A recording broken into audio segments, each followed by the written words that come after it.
اس لیے کہ ہمارے ذہن میں اسلام کا تصور مذہب کا ہے، دین کا ہے ہی نہیں۔ ہم وہی سمجھتے ہیں کہ نماز، ایک تو یہ کہ ہمارے عقائد ٹھیک ہو، نماز روزہ حج زکوٰۃ کا تقاضا ہو، اور کچھ جو ہمارے سوشل کسٹمز ہیں، عیدیں منائے، جمعہ پڑھے، قربانیاں دیا کریں عید الاضحیٰ میں، بچے کا عقیقہ کرے، مردے کو دفنائے کفنائے، شادی ہو تو ایجاب و قبول کرائیں، پھیرے نہیں ڈلوائیں گے۔ بھئی یہ ہمارا دین ہے، ہمارا مذہب ہے۔ مذہب دین نہیں ہے، یہ دین کا تصور ہی نہیں۔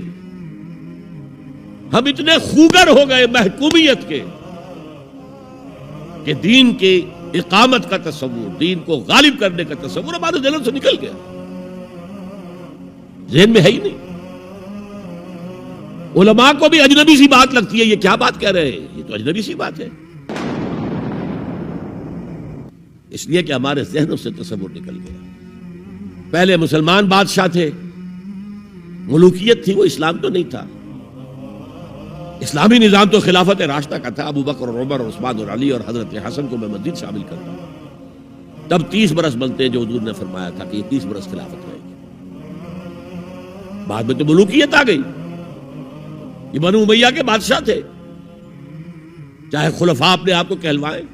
بنو عباس تو بڑے بادشاہ تھے، شہنشاہ تھے، بڑے محل بنائے تھے، اور یہی حال پھر جن کو ہم کہہ دیتے ہیں عثمانی خلفاء، یعنی ترک بادشاہ اور شہنشاہ، ان کا بھی حال یہی تھا۔ اسلام کہاں؟ اس کے بعد آ گئے انگریز۔ انگریز نے کہا قانون ہمارا ہوگا، کرمنل لا ہمارا ہوگا، CRPC ہماری ہوگی، سول لا ہمارا ہوگا، نظام ہمارا ہوگا۔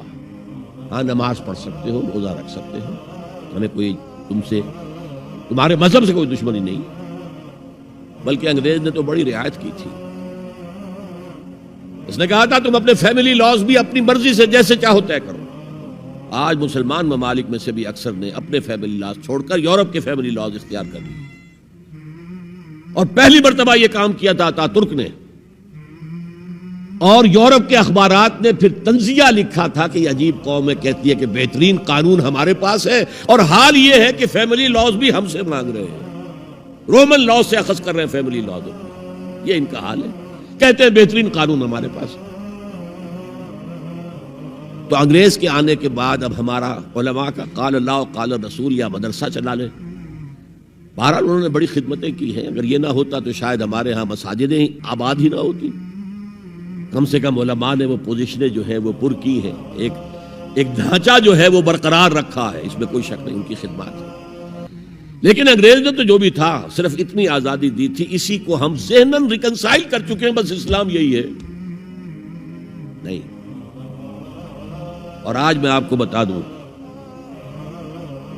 امریکہ اور انگلینڈ خاص طور پر، اور بقیہ عیسائی مملکتیں بھی بالعموم، اسلام کے خلاف جو جنگ جاری کر رہے ہیں اور تیزی کے ساتھ یہ بڑھے گی، اس کا بھی معاملہ یہ ہے کہ مذہب کی حیثیت سے اسلام کے خلاف ان کی کوئی جنگ نہیں۔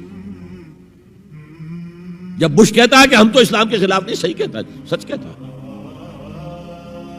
وہ یہ کہہ سکتے ہیں you have come here, you have purchased churches and synagogues and converted them into mosques. Did we object? تم یہاں آئے، تم نے چرچ خرید کے مسجد بنا لی، سینیگوگ یہودیوں کا خریدا اور مسجد بنا لی، ہم نے کبھی روکا تمہیں؟ تم نمازیں پڑھتے ہو، ہم نے روکا؟ روزے رکھتے ہو، ہم نے روکا؟ بلکہ رمضان میں وائٹ ہاؤس میں ایک افطاری بھی دے دیتے ہیں تمہیں، سیریمونیل۔ تمہاری عید ہے، بقرہ عید ہے، ہم کو کمیموریٹو سٹیمپس جاری کر دیتے ہیں، یہ عید کا جو ہے ڈاک کا ٹکٹ ہے اور یہ بقرہ عید کا ہے۔ تو مذہب سے تو ہمیں کوئی اعتراض نہیں، لیکن اسلام کا سیاسی، معاشی اور سماجی نظام nothing doing, we will not bear it، نظام ہمارا ہوگا۔ اور سمجھ لیجئے یہ تاریخ نے پورا سرکل، ایک گھیرا پورا کر لیا ہے۔ وہ جو مولانا حالی نے کہا تھا، اے خاصہ خاصان رسول وقت دعا ہے، امت پہ تیری آ کے عجب وقت پڑا ہے، وہ دین جو بڑی شان سے نکلا تھا وطن سے پردیس میں، وہ آج غریب الغرباء ہے۔ کس شان سے نکلا تھا اسلام، اور آج بالکل ریورس ہو گیا معاملہ۔ اسلام نے یہ کہا تھا اسلام لے آؤ، ہمارے برابر کے بھائی ہو جاؤ گے۔ ہم یہ بھی نہیں کہیں گے ہم پرانے مسلمان ہیں، سینئر مسلمان ہیں، ہمارے حقوق زیادہ ہیں، تم نیو کمرز ہو، نو مسلم ہو، تمہارے حقوق نہیں، بالکل برابر۔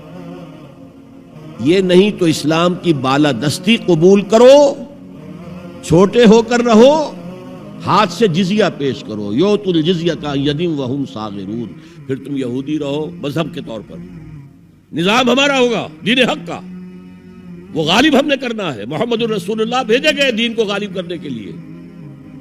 ہمارے اندر طاقت نہ ہو کہ کیا کریں، مجبور ہیں، لیکن طاقت ہو اور پھر دین کو غالب نہ کریں تو ہم تو غدار ہیں اللہ کے۔ لہذا کیا کہتے تھے، ایمان لے آؤ برابر کے ہو جاؤ گے، نہیں تو رہو تم عیسائی رہو، یہودی رہو، مجوسی رہو۔ ابھی شروع میں ان تین سے ہی معاملہ تھا نا، لیکن اسلام کی بالادستی نظام ہمارا ہوگا، باقی تم نیچے رہو، اور اگر یہ بھی منظور نہیں تو آؤ تلوار ہمارے اور تمہارے درمیان فیصلہ کرے گی۔ یہی بات تھی کہ نہیں؟ آج وہی بش کہہ رہا ہے نظام ہمارا ہوگا، اس نظام کے نیچے تم رہو، مسلمان رہو، ہندو رہو، عیسائی رہو، کچھ رہو۔ یہ بالکل برعکس کیفیت ہوگی۔ تو آج کا مسلمان جو ہے ان چیزوں سے اس لیے ذہناً غافل ہے کہ حضور کی اتنی تاکیدی حدیث، انی آمرکم بخمس اللہ امرنی بہن بالجماعت والسمع والطاعت والہجرت والجہاد فی سبیل اللہ، کبھی ممبر سے نہ سنائی گئی، نہ کبھی سنی گئی، اس لیے کہ یہ اس عمل کا نام ہے جو دین کو قائم کرنے کے لیے